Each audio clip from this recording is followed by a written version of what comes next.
Okay, so let me do another very brief introduction. First of all, I'd like to introduce our speaker, David Biale. I don't know that much about him. I've only known him for 52 years, so I'm still learning. But he is a professor at now emeritus at UC Davis. He held the Emanuel Ringelblum Chair in Jewish history there.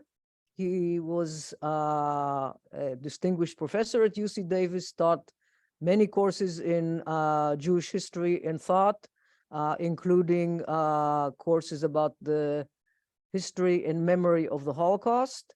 Prior to UC Davis, he taught for 13 years at the GTU here in Berkeley and headed the Jewish Studies program. And prior to that, he was in Binghamton, New York. So if there's anybody here from Binghamton, New York, hooray for Binghamton. And he's written many books. He just published what he claims is his last academic book, a collection of essays called Jewish Culture Between Canon and Heresy. So those of you who are interested in heretical thoughts, it's a very good source book for that. He is also the president of the board of New Lair House.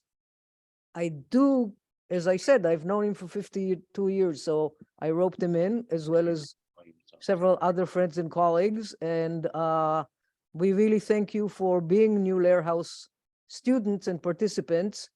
And I just want to make a very, very tiny pitch that the end of 2022 is coming. You may be thinking about your year-end donations. We decided that December is free month at New Lair House, so we've given you 2 free programs so far, this one tonight, and our cancel culture course that concluded last night, and one more coming up next week, and I'm going to share my screen and show it to you if you haven't seen it yet. It's called Hanukkah in Song, From the Heartfelt to the Hilarious, and it's with Bonnie Weiss, who is quite the musical theater maven. You'll be invited to sing along as you mute yourself.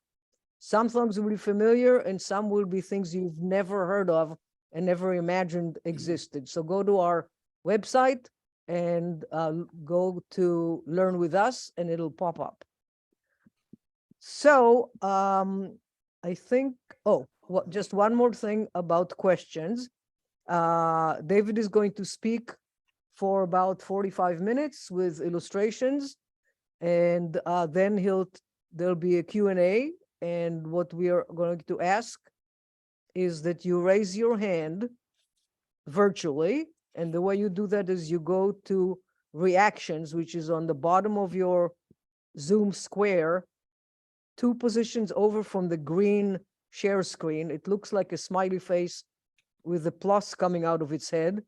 If you click on that, it's called reactions. The first thing that'll come up is raise your hand, and the Zoom will automatically tell me the order in which people raised their hands. We'll try to get to everybody's question. Davis, UC Davis.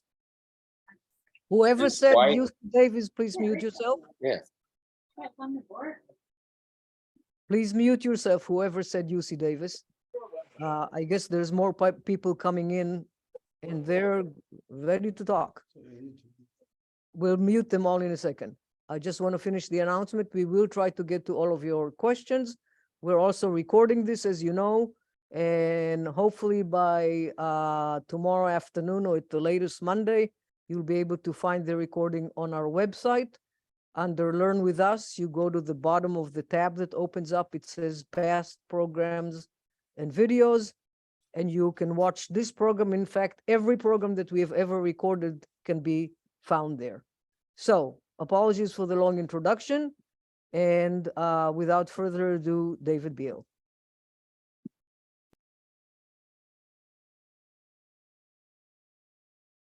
So good evening, everybody.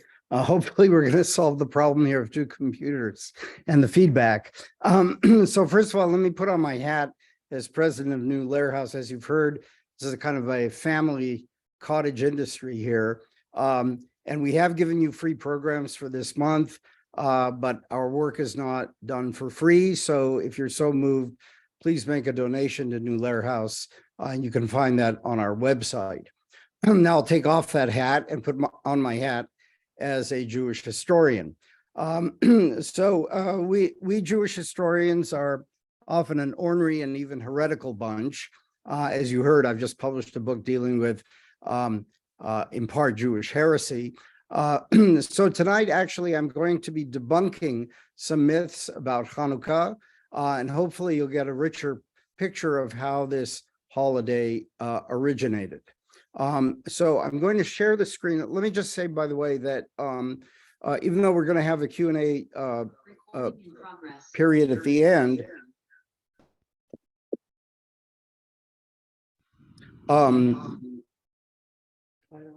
you need to turn off your microphone and turn off your speaker. Sorry, still dealing with these technical problems here. So if you have a question, actually, as I'm speaking, even though we are close to 100 people, go ahead and raise your hand using that raise hand function, and I'll try to get to your question if it's appropriate to the specific issues that I'm talking about, because you may forget by the end. And even though we are nearly 100 people, I'm going to try to run this a little bit like a seminar. I'm going to share the screen, and I have a series of texts here that we're going to be looking at.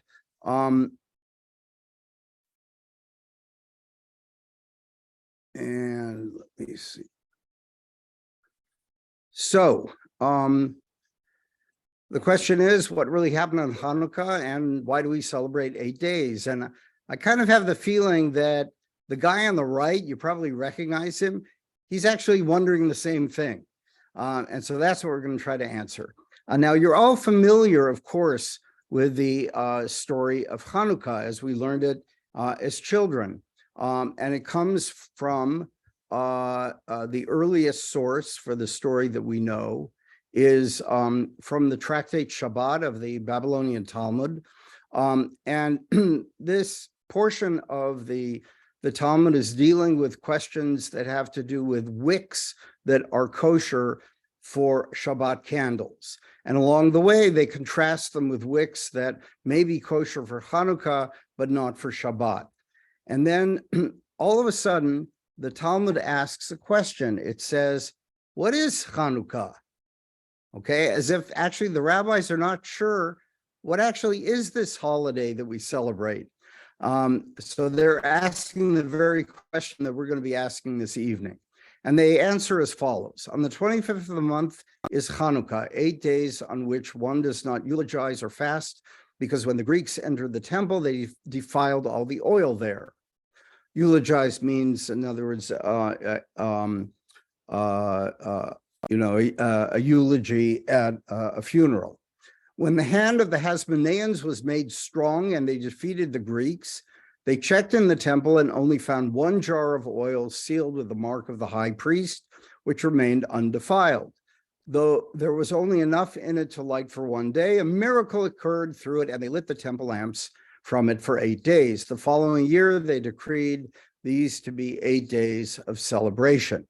And of course, in the way we've learned the story, this was the point at which they not only liberated the temple, sanctified it, rededicated it, but they also reestablished Jewish sovereignty in the land of Israel, having defeated the Greeks.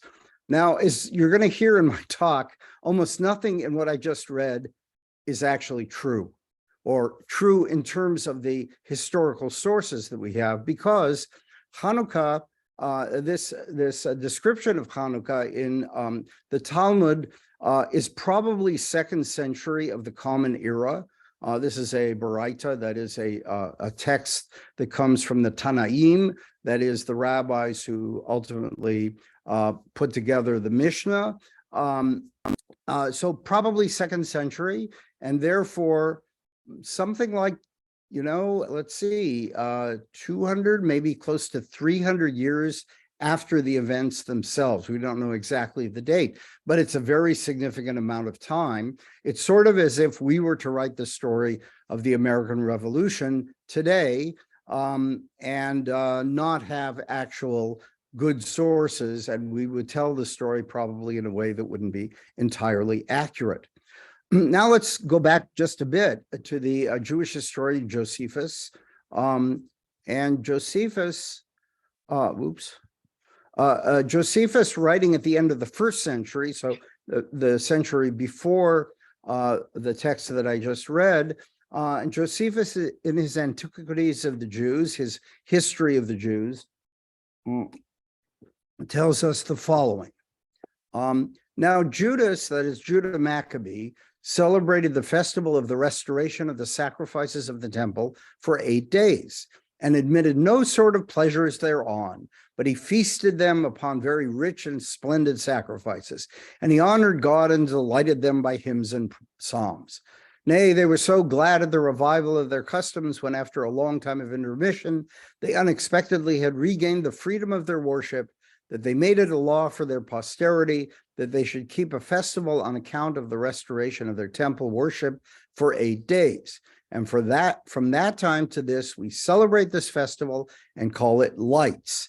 I suppose the reason was because this liberty beyond our hopes appeared to us, and that hence was the name given to that festival. So Josephus doesn't even know that it's called Hanukkah, which means dedication. He thinks it's the Festival of Lights, which of course is one of the other names that we give to Hanukkah. He doesn't know anything about why it's 8 days. His knowledge is also a little bit scanty. Now, how are we going to learn more about this holiday? Well, we're going to learn more by going back to 2 books written in Greek that are from the period of the Maccabees, that is the 2nd century before the Common Era.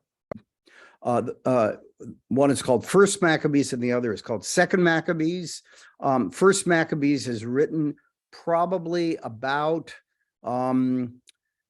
let's see, the restoration of worship in the temple was in around 164, December of 164. We're able to date it pretty closely based on dating from Maccabees. Hang on one second. I just want to make sure that I can see people's hands. See, this is a problem. I can't actually see people's hands as well as see the text at the same time. So I apologize if you put up your hand and I don't see it. So the books of Maccabees, the first Maccabees, written probably at least 40 years later, when the Hasmonean dynasty had already been well established. I'll get to that history later on. Second Maccabees is based on a lost history by a historian named Jason of Cyrene, that is a Jew from the island of Cyrene, and it was abridged also in the 120s, and we'll see some evidence of that as well when we go on. So let's take a look then at some of these texts. Oops, there's a problem here. Here we go. First Maccabees 4. Okay. Now on the 25th day of the 9th month, which is called the month Kislev, in the 148th year, this is of the Seleucid Empire, and that's how we're able to date it to December 160 before the Common Era. They arose up betimes in the morning and offered sacrifice according to the law upon the new altar of burnt offerings which they had made. And so they kept the dedication of the altar 8 days and offered burnt offerings with gladness and sacrificed the sacrifice of deliverance and praise. Moreover, Judas, or Judah Maccabee, and his brethren with the whole congregation of Israel ordained that the days of the dedication of the altar should be kept in their season from year to year by the space of 8 days from the 25th day of the month of Kislev with mirth and gladness. Now, once again, and here's a source that's closer to the time, but again, no explanation for the 8 days. Why 8 days? After all, they're doing it on one day. Why are they doing it for 8 days? And here, Second Maccabees is going to be helpful. So now we turn to Second Maccabees, and again, the text that is an abridgment of a text that was written actually very close to the historical events that we're talking about. So Judas Maccabeus, or Judah Maccabee, and his followers, under the leadership of the Lord, recaptured the temple and the city of Jerusalem. They tore down the altars which foreigners had set up in the marketplace and destroyed the other places of worship that had been built. They purified the temple and built a new altar. This is much more detailed description of what they actually did. Then, with new fire started by striking flint, they offered sacrifice for the first time in 2 years, burned incense, lighted the lamps, and set out the sacred loaves. They rededicated the temple on the 25th day of the month of Kislev, the same day of the same month on which the temple had been desecrated by the Gentiles, that is 2 years earlier. We'll get back to that later on. The happy celebration lasted 8 days, like the festival of Sukkot. And the people remembered how only a short time before they had spent the festival of Sukkot wandering like wild animals in the mountains and living in caves. But now, carrying green palm branches and sticks decorated with ivy, they paraded around singing grateful praises to him who had brought about the purification of his own temple. Everyone agreed that the entire Jewish nation should celebrate this festival each year. Okay, so Second Maccabees has added something very important. It's explained the 8 days. That is, it claims that during the festival of Sukkot, which happened 2 months earlier, they were not able to celebrate it because they were out in the wilderness fighting the Greeks. And now they're going to celebrate it at a 2-month delay. And they're going to carry palm branches like you do on Sukkot. So for them, it was like celebrating Sukkot all over again, and hence the 8 days. But notice also that there's nothing here about the oil that lasted for 8 days. Instead, they create new fire by striking flint. In other words, there was no eternal flame there in the temple. So that part of the story doesn't appear at all in Second Maccabees. And they have to create new fire by striking flint. Now, here I need to do a little bit of a detour because the festival of Sukkot is not only a festival that they are trying to recreate in a 2-month delay, but it also is a terribly important festival in regard to the temple. And if we go back to 1 Kings, 1 Kings, that is in the Tanakh, chapter 8, verses 2, and then verses 24 to 26. This is when Solomon dedicates the temple. And I've excerpted just the most relevant parts.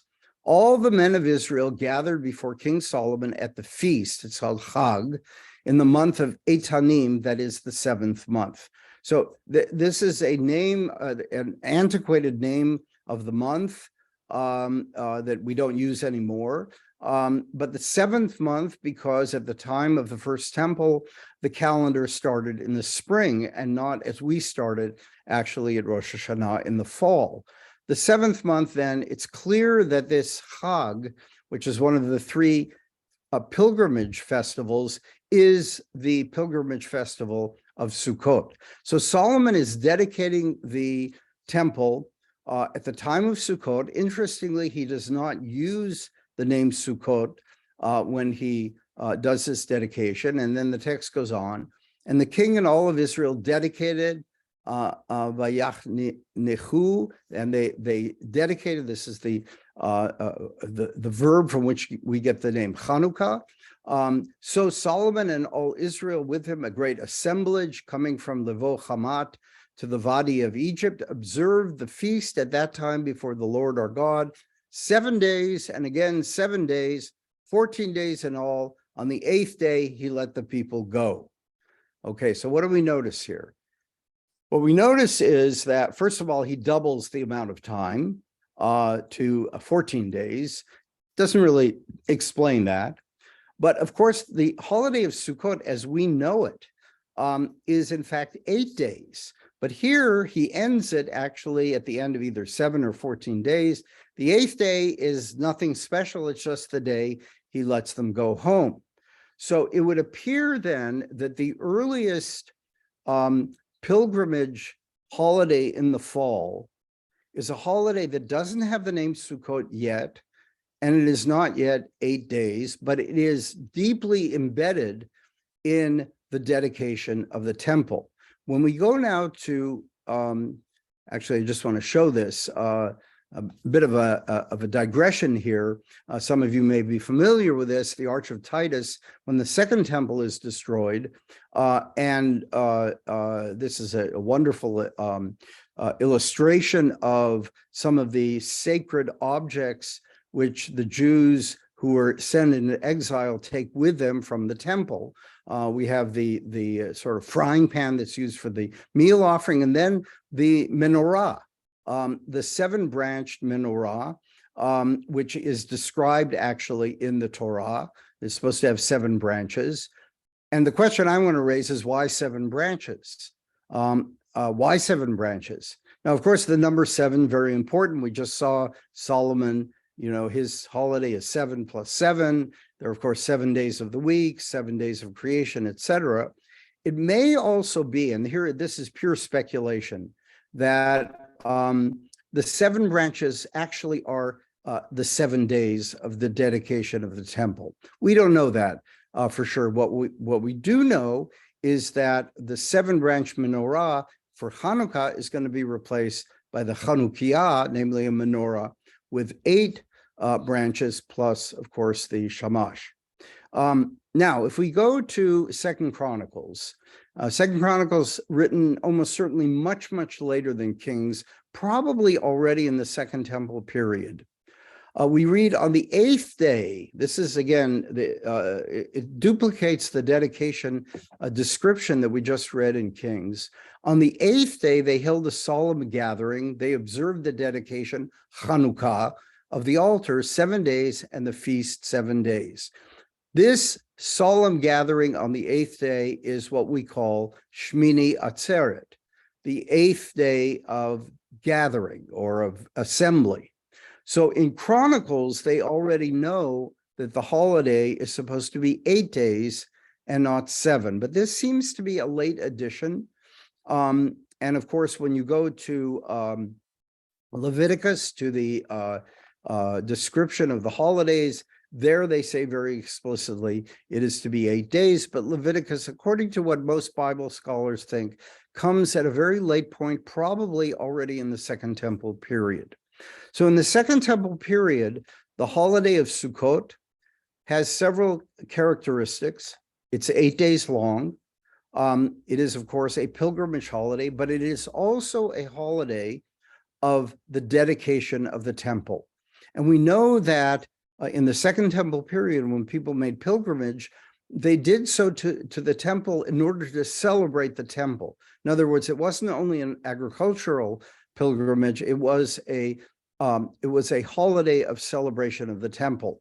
And we actually find in the prophet Amos, a very interesting phrase when he's speaking of the danger that the temple is in his time, which is in the 8th century, from the Assyrians. He speaks of Sukkot David Hadofelet, the tottering Sukkah of King David, the Sukkah referring here actually to the temple. So the word Sukkah could be a kind of a synonym for the temple. And I think that these sources now are giving us, here you have the text from Leviticus, 7 days you shall bring offerings by fire to God. On the 8th day, you will observe a sacred occasion and bring an offering by fire to Adonai. It is a solemn gathering. That's the Shmini Atzeret. So the holiday had acquired all kinds of significance connected to the temple. And I think this explains why when the Maccabees come there and rededicate the temple in December, or in our calendar, December of the year 164, it's not only that they didn't get a chance to celebrate Sukkot, they are now using the same formula, an 8-day holiday as the dedication of the temple. So far, so good. What about the fire? What about the fire that, the oil that lasted for 8 days? So far, we haven't seen, a hint of it at all. Here, let's go back to Second Maccabees. Second Maccabees has an introductory letter to this abridgment of the history written by Jason of Cyrene, because the Jews of the land of Israel wanted to convince the Jews of the diaspora to celebrate their holidays. And so they wrote letters. They wrote letters to the Jews, probably in Egypt, we think Jews of Egypt, to convince them to celebrate this holiday. And they say, and now there is in our lives to celebrate the day of the dedication of the altar on the 25th of the month of Kislev. We did not refrain from making it known to you to celebrate with us. You will celebrate it like the festival, the days of the festival of booths, that is Sukkot. And like the day, and here comes the interesting part. And like the day that on it Nehemiah found the holy fire during his return to build the temple and the altar. Now, Nehemiah, of course, comes back from the Babylonian exile, probably sometime in the 5th century before the Common Era. We think probably around the year 440 something. The return from Babylonia, of course, begins earlier in the previous century, but Ezra and Nehemiah, who actually not only rebuild the temple, but start the Second Temple period as we know it, they come a little bit later. So according to this legend, Nehemiah found the holy fire during his return to build the temple and the altar. He offered it on it burnt offerings and sacrifices to God. For when our forefathers were exiled to Persia, they made Babylonia here, same place. The holy priests secretly took the fire from upon the altar and they hid it in a deep pit. They dried it to guard it, and no man knew its location. It was when the sacrifice was consumed, Nehemiah commanded them to spill the remaining water on the floor. A flame, in other words, he had some kind of a liquid that he found. He poured the liquid on the floor and a flame burned and the fire from the altar swallowed it. Nehemiah and his people turned this stuff neftar, which means purification, but it is generally called, and this is a Greek word, naphtha, or those of you who know the word in Hebrew, neft, kerosene. This is petroleum. Apparently, the priests of the First Temple period discovered petroleum. They were the first, apparently, to drill for oil. And they hid this oil in the remains of the temple. Nehemiah finds it and he uses it to light the altar. And of course, it is an eternal flame because it will keep burning even when you think it might go out. So this, I think, is actually the source of the myth or the later legend that they found oil that was good for 1 day, but it burned for 8. I'm going to stop right here, and I'm going to stop sharing and see if there are questions before I move on.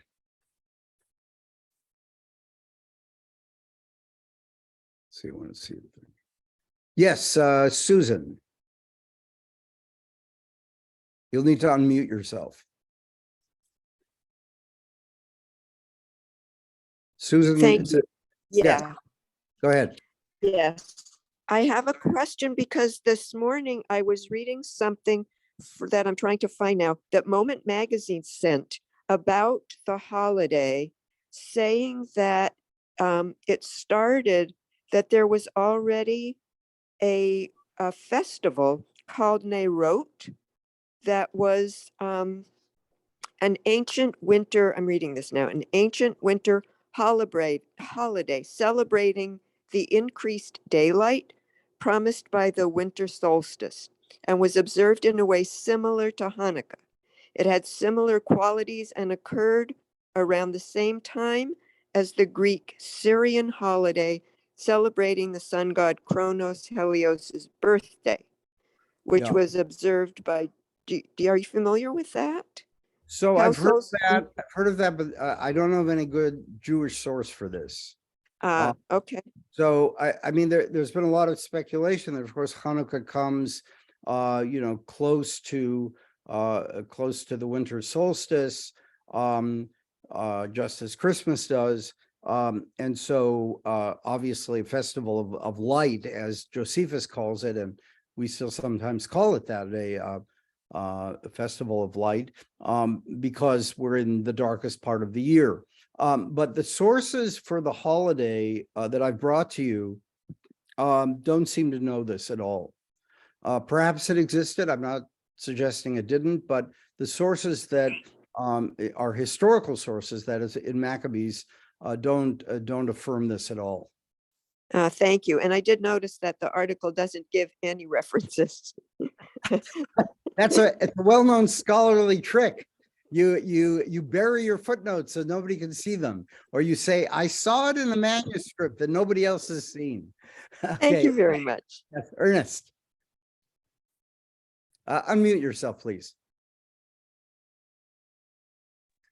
I seem to remember, in connection with Greek oracles, that there were gas escaping from the mountain, and that gas could provide a perpetual flame.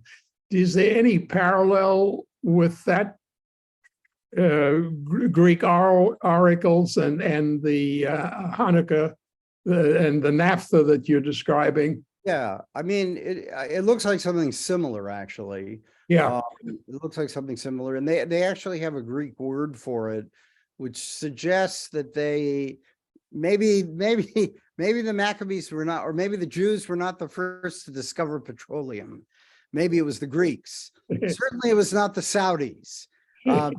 So, it looks like, I think it's likely what you said is probably something similar, although it could have actually been, some kind of volcanic eruption. I'm not sure. I would have to look at that source to actually see what is being referred to there. Yes. So, Robert. Yes, so I'm wondering given these multiple sources, when were they reconciled to converge to our current day practices? Was there some medieval rabbis like Maimonides or someone after him that put these together? Yeah, that's a very useful question, because I should have said that the books of Maccabees are not preserved by the Jews. Right. There is something later medieval called Sefer Hashmonaim, which are Jewish legends and so on around Hanukkah. But the historical books of Maccabees are actually preserved as a part of the pseudepigrapha that the church preserved. And we, as Jews, only know about this actually in modern times. So the text that I brought to you from Shabbat, and there's also a parallel text in Ta'anit, which is another tractate of the Talmud. These are later legends that have come down. The festival itself obviously existed already in the 2nd century before the Common Era. That is, the Maccabees did indeed institute some kind of a holiday. I'll speak about that a little bit more later. They instituted a holiday which gets passed down, but the meaning, in other words, why 8 days, why this legend of the fire that does not go out, the origin of this is lost, and instead it resurfaces in the 2nd century of the Common Era in the text with which I began my talk. So it's not so much that the texts are reconciled; they aren't, because the later Jews of the rabbinic period don't know these texts from Maccabees.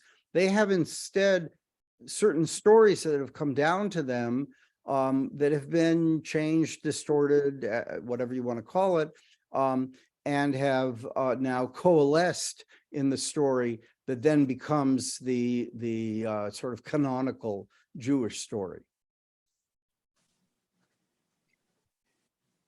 Did you want to follow up, or does that answer your question? It leads to a lot many questions. I'll just leave it there for now. Thank you so much. Yeah. Cliff. So I was thinking about the Talmud and the mention of Hanukkah in the Talmud. And the Tanaim and the Amorim, they existed in a time when the temple was gone, and they were trying to re-establish Judaism as we now know as Judaism in an era where the temple no longer existed.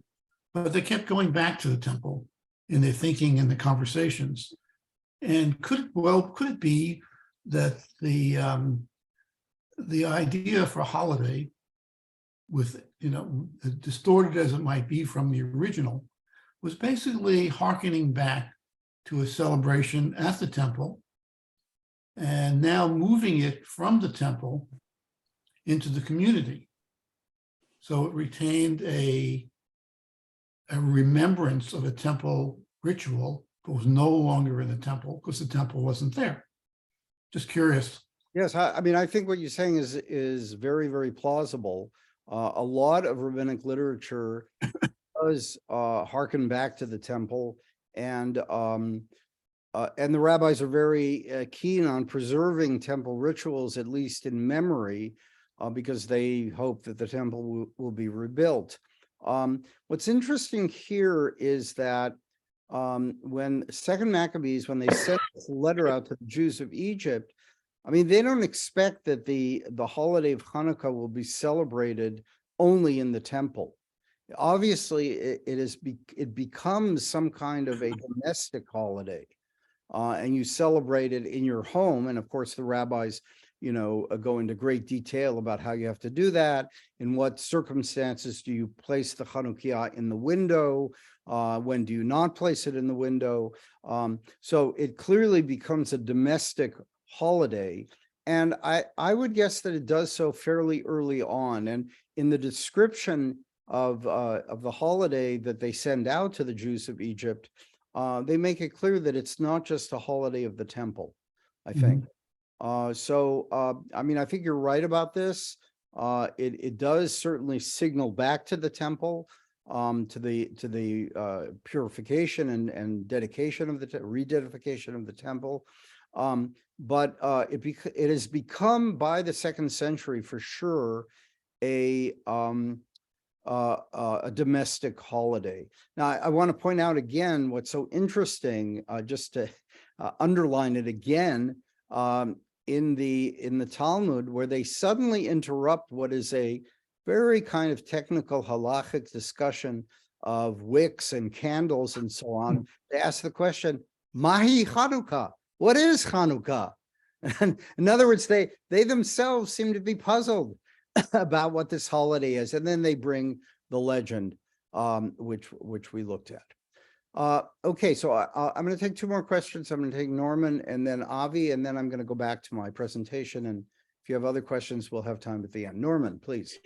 Yeah. My question really is the extent to which, over all the years since the 2nd century CE, the almost 2,000 years or more, what do we know from Jewish sources about the celebration of Hanukkah? Was it consistently celebrated? And what was the source indicating that that was the case? Yes, I mean, it's certainly reported in halachic texts. We have these books, this book, Sefer Hashmonaim. So we have a text that's circulated in Hebrew about it. We certainly know that, for example, the Ma'oz that we sing comes from the Middle Ages. It is definitely sort of grafting onto the holiday of Hanukkah, medieval Jewish martyrdom. So we have a lot of historical sources that report, the ongoing celebration of the holiday. Now, what I would say, and I'll get back to this in a moment when I get back to more general history, is that it is a minor holiday, after all. It is, I mean, compared to Rosh Hashanah, Yom Kippur, Pesach, Sukkot, the main pilgrimage holiday, Shavuot. It is a very minor holiday. It's only really, I would argue, with the Zionist movement at the end of the 19th century, that Hanukkah becomes something that we know today as actually a fairly important holiday, not just as, the Jewish version of Christmas. No, instead as a Jewish national or nationalist holiday that celebrates the regaining of Jewish sovereignty. Was part of the Zionist ideology. So in order to fully understand the holiday today, we have to go back a little over 100 years. Okay, thank you.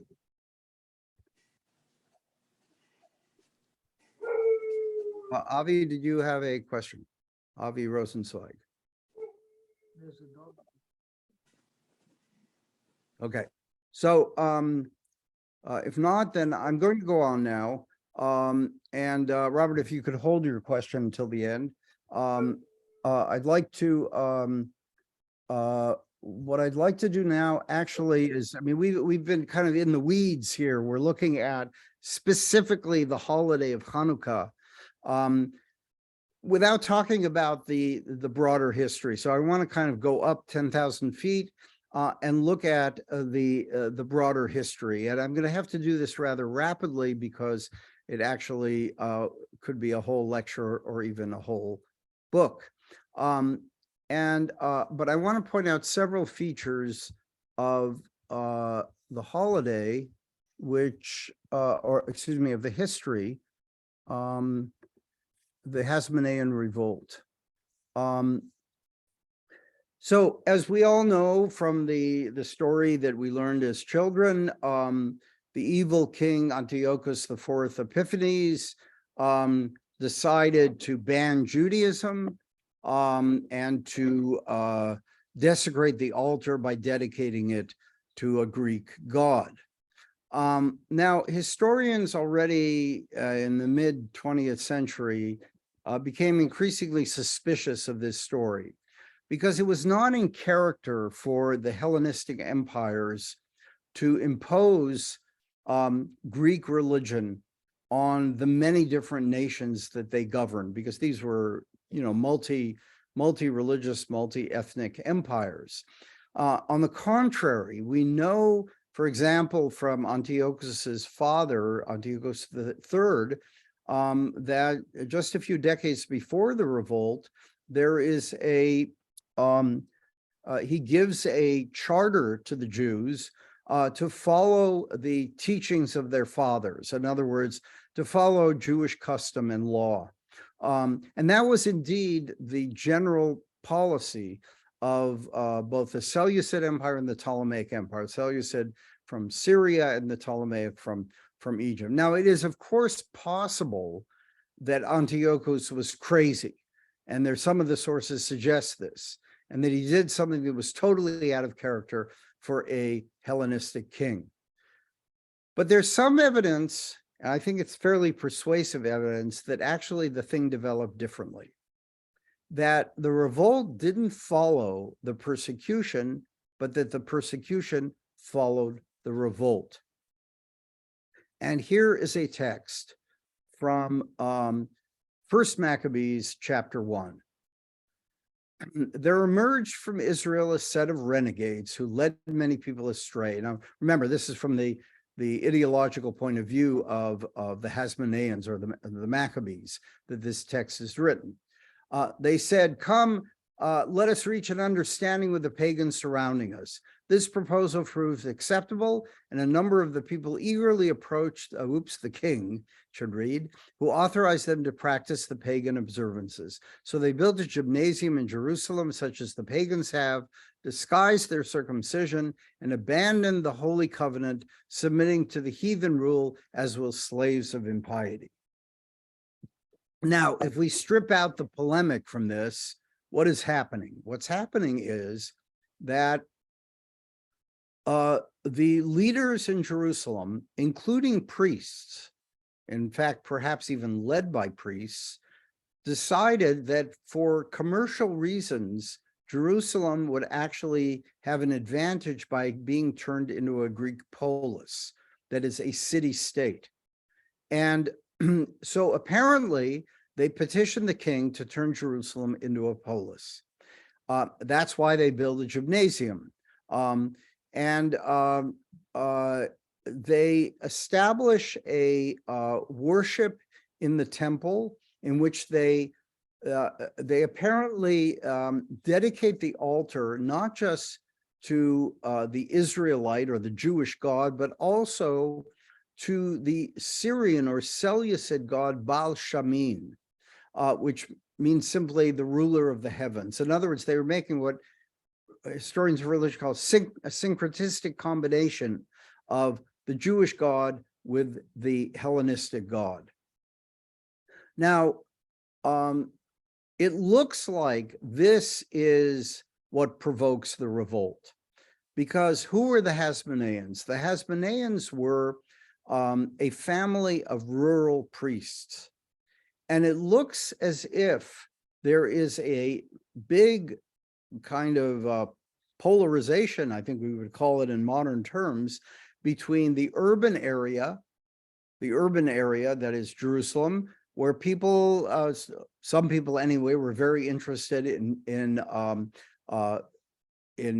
integrating into the Hellenistic world by turning Jerusalem into a polis, and the rural areas which were much more conservative, and the Hasmoneans apparently, among other things, if Jerusalem was turned into a polis, then rural priests would be cut out of the action.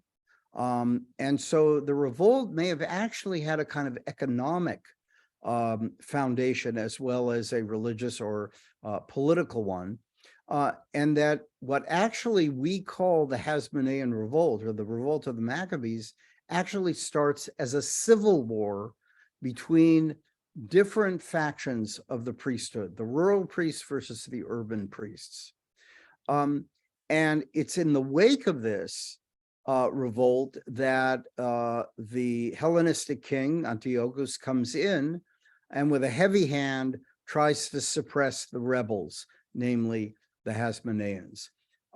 This is a theory that was advanced by two very prominent historians, Elias Bickerman and Victor Chirikover, in a book that is called Hellenistic Civilization and the Jews. Bickerman's book is called The God of the Maccabees. They're both fascinating books that shed entirely new light on the history that we thought was one of persecution and then revolt. Now, of course, once the king steps in, then it's not just a civil war. Now it is actual war between the forces that are resisting the polis, and not just the Jews who endorse a polis, but also the Hellenistic kingdom, the Seleucid kingdom. And of course, Judah Maccabee is successful in regaining the temple, but I'll come back to this in a moment. Let me stop sharing for just a second. Judah Maccabee is successful in regaining the temple, but one of the things that is becomes evident when you start reading both First and Second Maccabees very carefully is this great victory, which we celebrate in the holiday of Hanukkah, in fact, was a very temporary victory. He lost control of the temple very quickly. There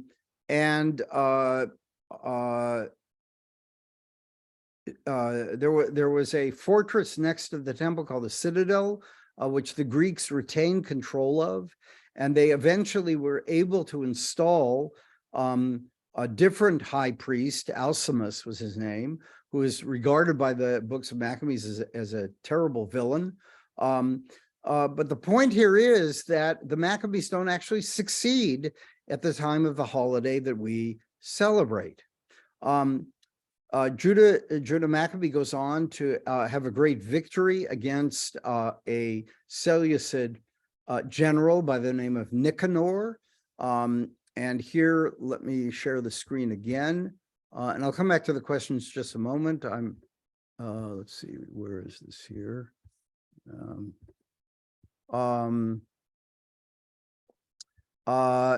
In Second Maccabees, so this general is named Nicanor.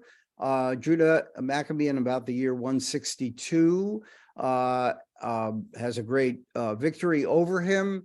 And he showed them the vile Nicanor's head and that profane man's arm, which had been boastfully stretched out against the holy house of the Almighty. He cut out the tongue of that ungodly Nicanor and said that he would feed it piecemeal to the birds and would hang up these rewards of his folly opposite the sanctuary.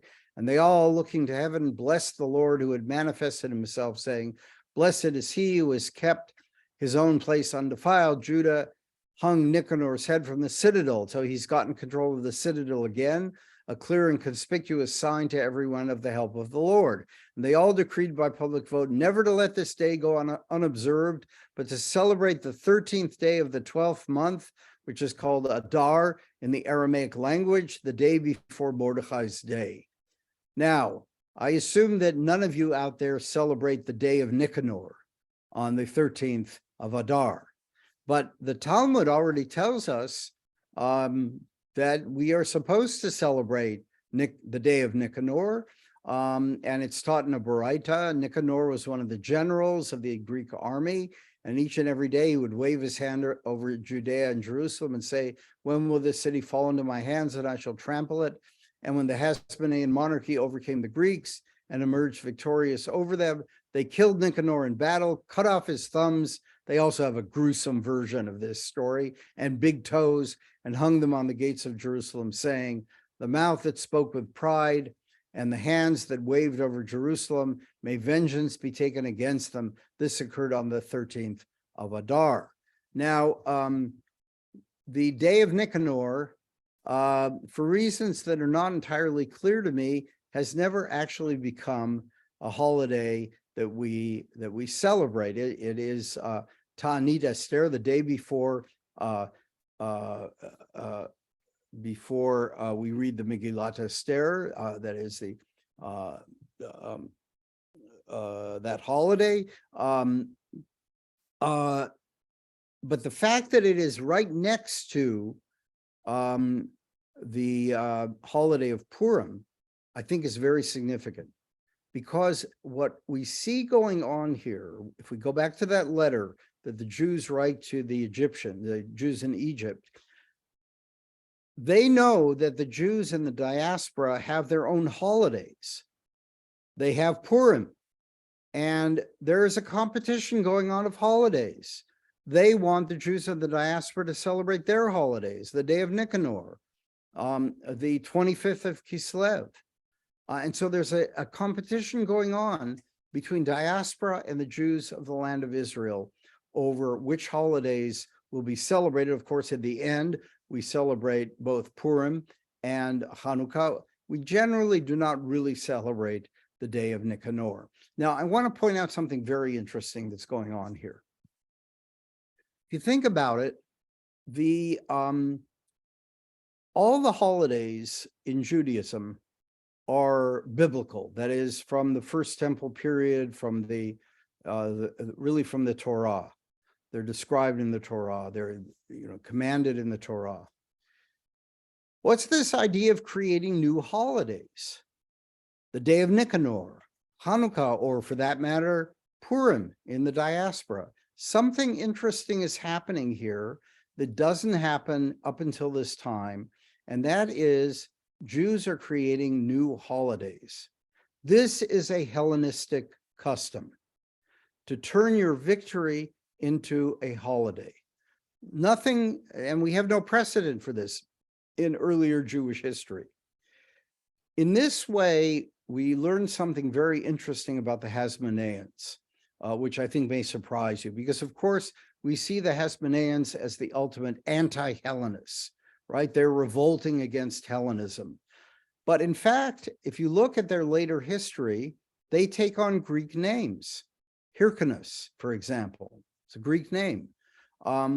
They take on the Greek custom of creating holidays from their military victories. So what starts out as a revolt against Hellenism becomes, in a way, a kind of quasi-Hellenistic state that the Hasmoneans create. Now, when does this state become independent? This is my last point. In fact, the control of the temple goes back and forth, starting with 164, again 162. Finally, in the year 154, Judah Maccabee is killed in battle in the year 160. And finally, in 154, his brother Jonathan is able to become high priest. And at that point, the Maccabees stop rebelling against the Seleucid Empire. Because it turns out, and this reinforces my earlier point, what they were really interested in wasn't national sovereignty. What they were interested in was control of the high priesthood.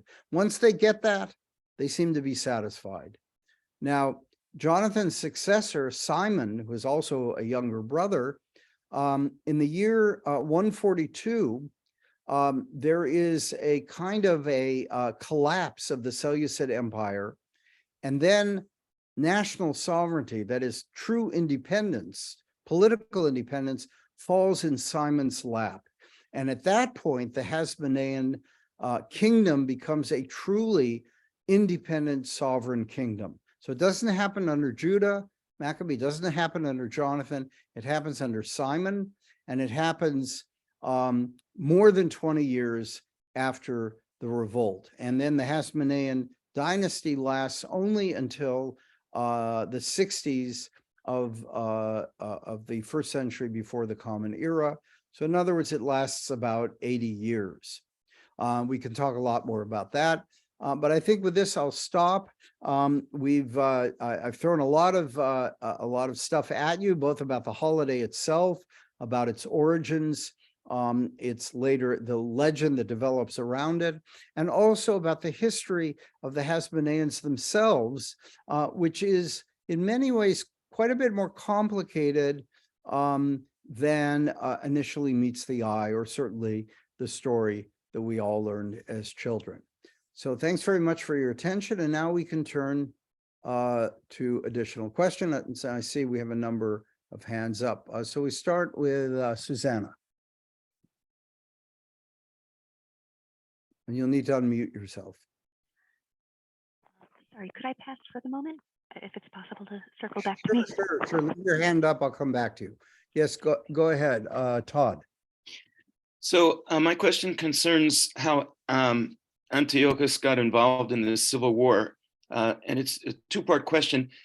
Were the urban Hellenist Jews, did they actually have a military that they were fighting with the Maccabees? That's number one.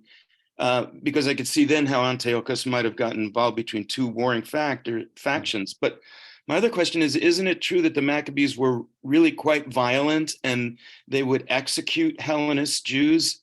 And that might have been another reason why Antiochus got involved. Well, that's right. Well, that's quite right. I mean, and indeed the polis had its own armed forces, certainly not on the level of major army, but it starts out probably as a pretty low-level civil war.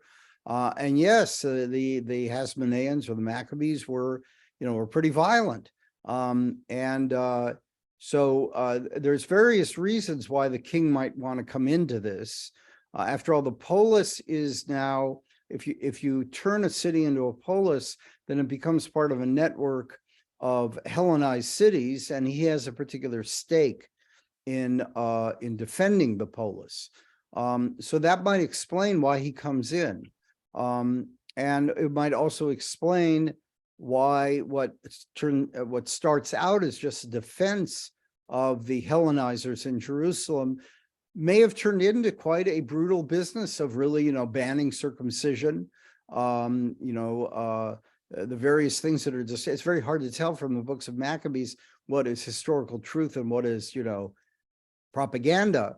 Do you make them eat pig? I don't know, but certainly the dynamic of a civil war and then this intervention by the ruling kingdom could very easily degenerate into something quite bloody. So yeah, Steve. Yeah, thank you, David. This has been wonderful. You mentioned the Maccabean victory had some complexities that we don't normally talk about. But the overall story of Hanukkah it has that same challenge. The Maccabean revolt led to the Hasmonean independence, and that led to civil war between the brothers, and they invited the Romans in, and that led to the destruction of the Second Temple. So the holiday of Hanukkah should have a footnote attached to it because it ultimately led to the destruction of the Second Temple, and we don't usually talk about that. Right. By the way, I wrote a book on this. So I'll advertise a very old book. It came out in 1986. It's called Power and Powerlessness in Jewish History. And one of the things that I try to argue in the book is that there's often these unintended consequences.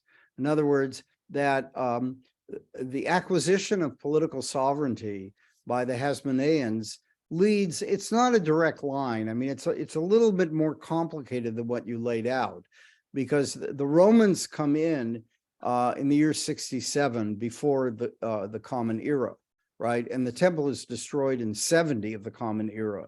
So we're talking here about 130 years later, right? And there's a lot that happens in between. So it's not a direct line, although I would say that what you're saying, the larger point you're making is correct. That is that the Hasmonean victory actually led to a kind of unraveling in which they are succeeded by King Herod. King Herod is a product of one of the Hasmonean policies, which was to conquer neighboring territories and convert the peoples there by the sword, and it was by coercion. Herod comes from one of these converted families. They're Idumeans or Edomites.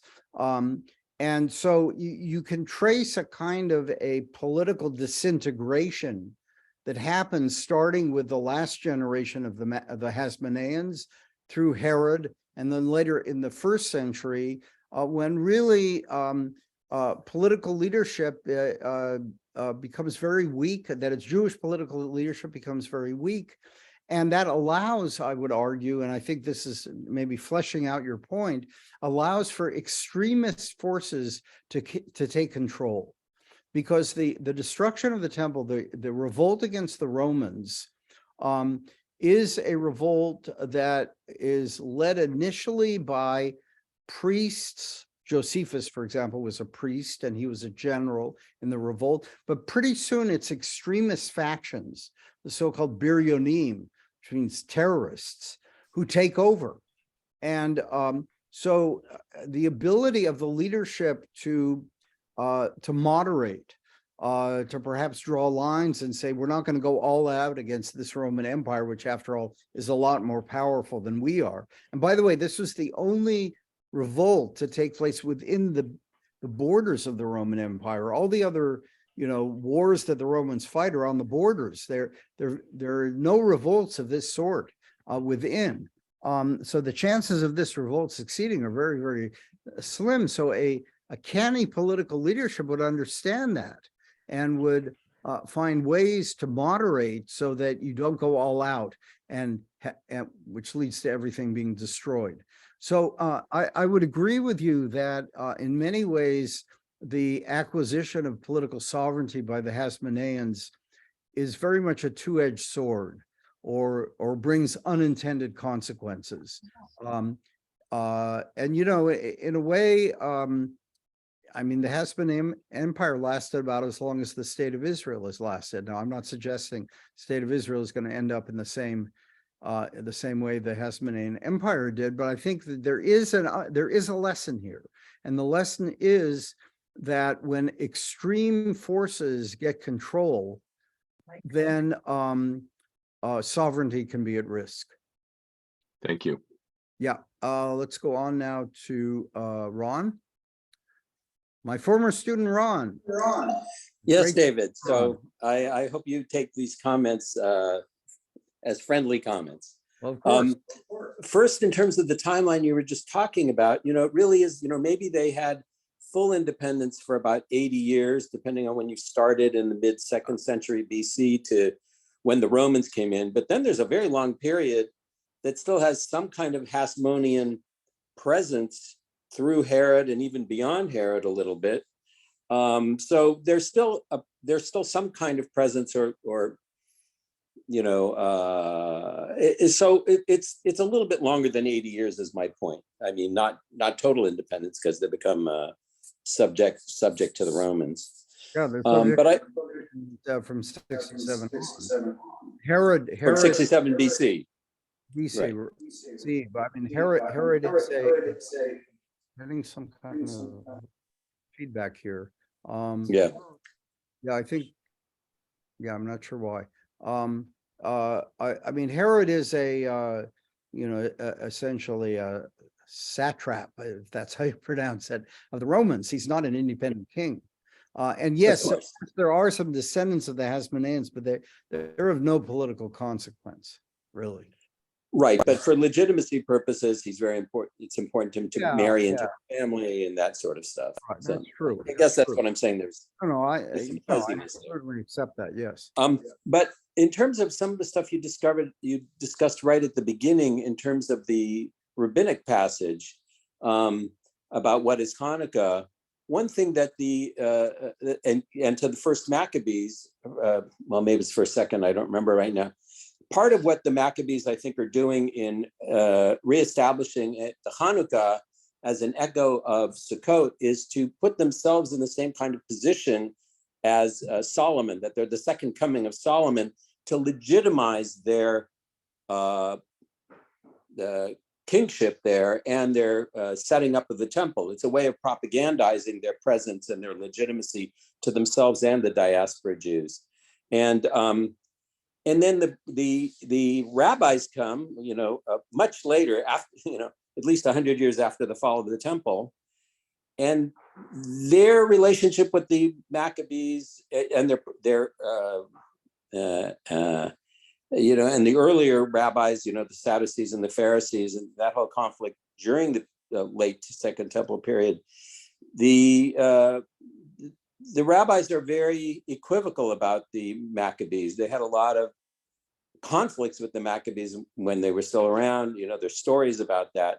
So it's not surprising that they want to that they're just very equivocal about what is Hanukkah and its original origins, as you described, as a celebration of the Maccabees' victories, and what to do in a situation where there is no Jewish political independence. It's kind of not what they want to emphasize anymore. It's not meaningful, perhaps. Right, especially after the Bar Kokhba rebellion. In other words, the problem with elevating the Maccabean revolt too much is that people have in mind much more recent revolts that ended very badly.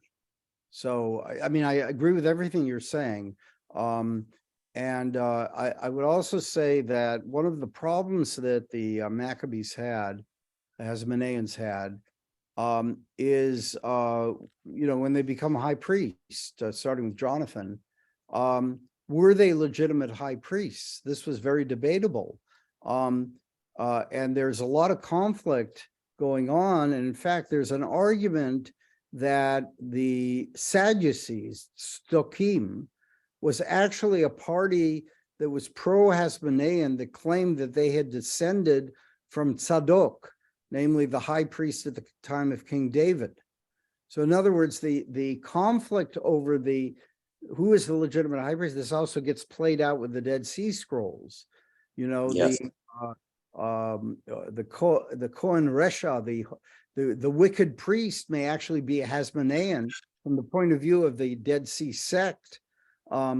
They, as far as they're concerned, the Hasmoneans are not legitimate high priests. So I think that there's a lot of instability there around the question of legitimacy.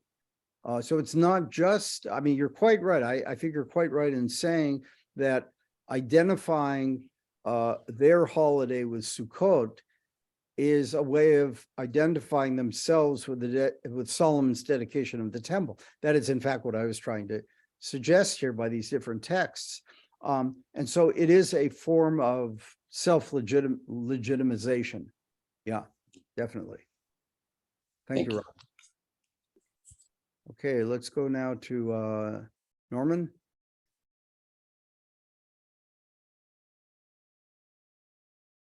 Norman Yeah, Nafa. thank you. Go ahead. Just two things. I have always, well, not always, but for a good chunk of my life, been very frustrated looking at the period of the destruction of the Second Temple, looking at Herod, who was one of the great monsters of Jewish history. Neither of those things, the incredible polarization and the monstrous status, the monstrous character of Herod, you talked about lessons, aren't adequately, it seems to me, lessons that are delivered to the people that need to know it, namely the present government of Israel. And I realize this may be going far afield, but I am a strong Zionist. I feel that I am anyway, whatever that means these days. But Israel is essential to me, and to see what the inability of a people such as existed at the turn of the Christian era at that time, not able to sit down and see who was on first. And basically that's what's come up. Anyway, enough said. Thank you. Yeah. Well, I think that, obviously, one has to be very cautious with historical analogies, but I do think that we can learn something, as you point out, about, what happens to political systems when there's a certain level of corruption of, personal, sort of self-aggrandizement and so on, as we see with Herod, who also, by the way, was a great builder. I mean, the Temple Mount where we go to the Western Wall, that was built by Herod. He was a great builder. It was a complicated story, but I think that, yeah, by studying some of these episodes in history, there's never a one-to-one analogy to things going on today, but there are certain underlying lessons about political dynamics. And I think that's what you're alluding to. Polarization. Yeah, thank you. Okay, let's go to Andrew. Wonderful talk, David. And I'm curious about two things, like what your take would be on the fact that Karaite Jews don't celebrate Hanukkah. And I'm remembering something that I learned about 50 years ago from Jacob Milgram, that his take on the miracle story of the oil was the discomfort of Talmudic rabbis at people celebrating such a military violent holiday, and they're wanting to give it some spiritual content. Yeah, I mean, I shy away a little bit from making the rabbis greater pacifists than they actually were.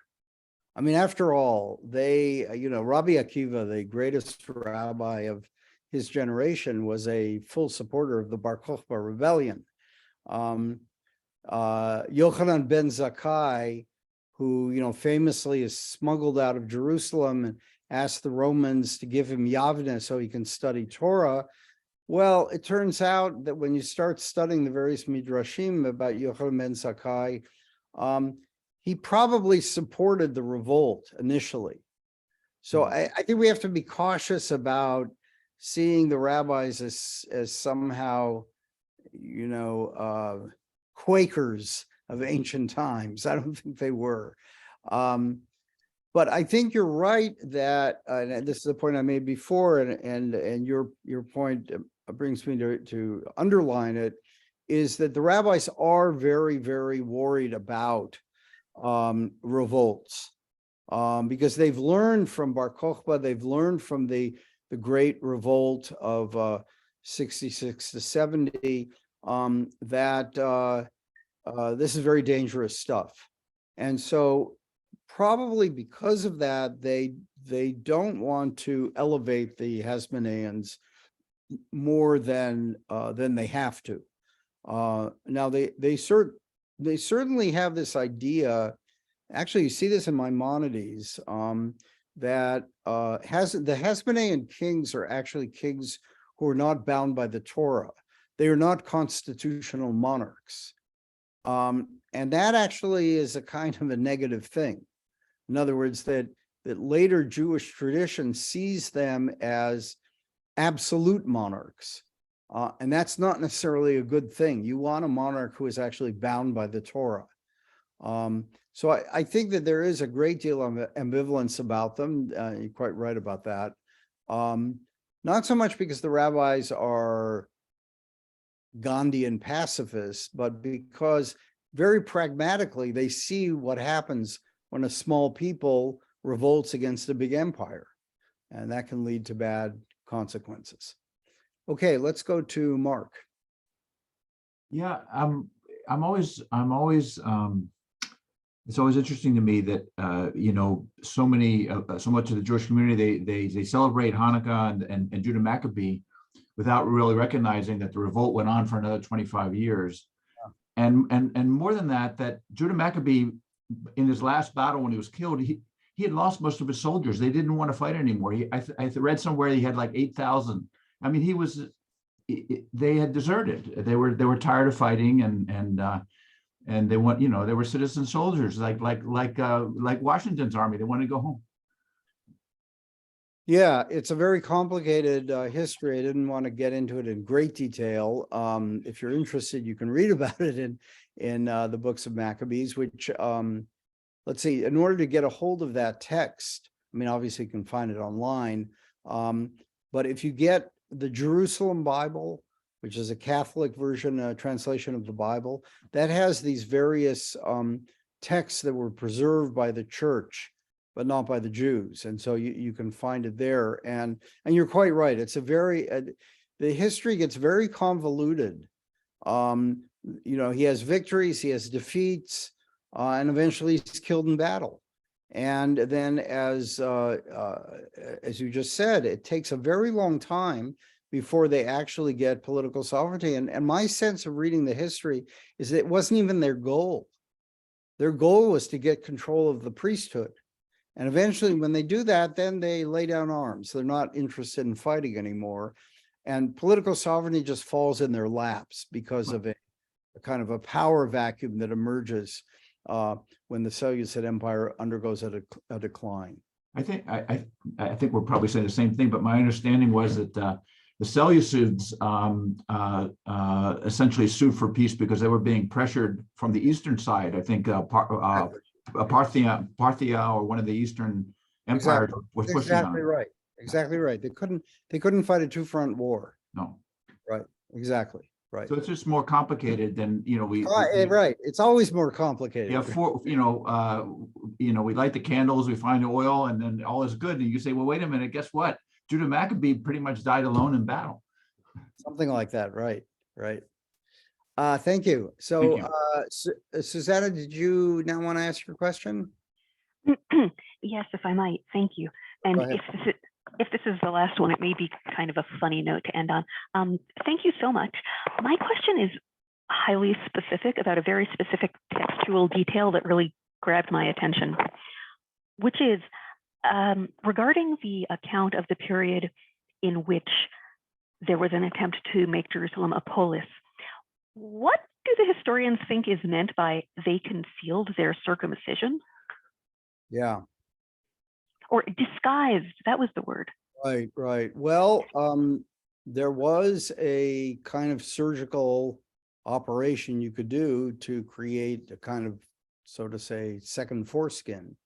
I mean, during the Holocaust, there were, there were doctors who did this so that people could not be recognized as Jews by circumcision. That's what we think it means, because in the gymnasium, you had to be naked. In other words, that was also part of Greek practice, and was a violation of Jewish ideas of modesty. And so, if they had to compete in these games in the gymnasium naked, then apparently the idea was they concealed their circumcision. Now, I should say that we should be very cautious. Remember, this source is a anti-Hellenistic source. And so did they really do this? I don't know. I don't know exactly what they did, but I think that the idea of turning Jerusalem into a polis is likely to be historical. The details may not be historical. Thank you. I mean, my curiosity caught on this precisely because, as you say, the implication is that everyone would be naked together, and the surgery you describe, I had not imagined was feasible at this period, which, well, I am, as you see me, really curious and kind of baffled. Right. Thank you. Well, I'm not sure that's the case. I mean, the Greeks certainly had fairly interesting surgical procedures. So I don't know if this is one of them, but I think it's possible. Yeah. Thank you. Okay, Eli, I called you Andrew earlier. I apologize. Go ahead. Not a problem. Circumcision was different in ancient times, though. The entire foreskin wasn't removed, only the end. And so it was much easier to stretch out what was left of the foreskin. It was only after that period that rabbis mandated that the whole foreskin be removed. Oh, that's sort of news to me, but Jane Michelson wrote a great article some years ago on bringing back the old custom, which is somewhere online. Okay. Yeah, Jay's he's a good scholar. So that's interesting. And I was not aware of that. Yeah, I'll look for it. Thank you for that. Okay, if there are no more other questions, thank you so much for joining us. I hope you will all register for other new Lair House programs. It's great to see new friends out there and old friends. I see my old roommate, Rich Tamler, whom I've known actually longer than I've known my wife, who's sitting right here next to me. So Rich, great to see you. And tell him that the 2023 programs are already up on and the 2023 programs are already up on our website, and we would love to have you participate. So thank you. And Chag Sameach to all of you. And I hope we'll see you also when we have another Hanukkah program coming next week, Hanukkah songs. Unfortunately, we had hoped to have a Fiddler on the Roof sing-along with Chinese buffet on Christmas Day, but we decided after looking at the health statistics that it was not responsible of us to do something in person without masks at this time. So we're sorry we can't do that, but we will do it at some point in the future. Okay, good night, everybody. Good night.